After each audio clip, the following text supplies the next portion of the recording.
अरे किरिया है मोला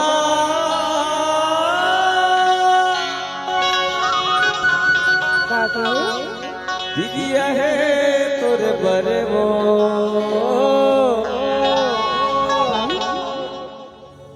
जान नहीं पर बचन नहीं जावा रे गवानी।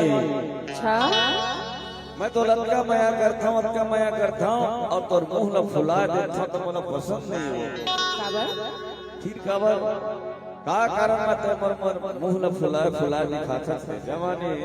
अरे नहीं जी काहे क्रिया खवाले मोला त माया करता मोला। हां तो सुनना बता ना और जो भी ये दिल के ही इरादा में बसे होई त मोला दिल खोल के बता देओ सही।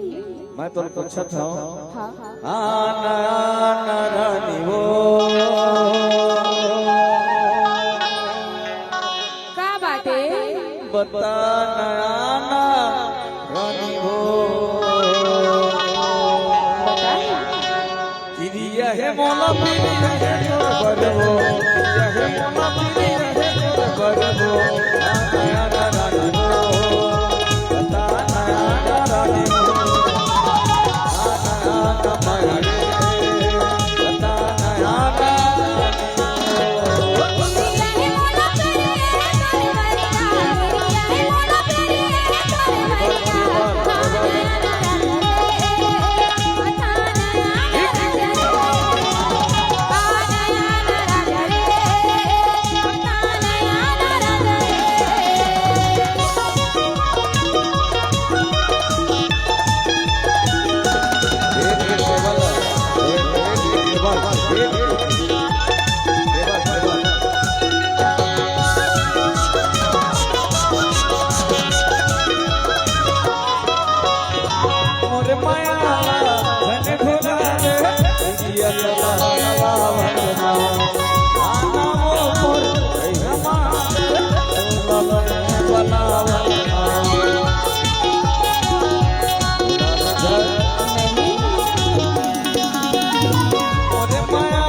Allah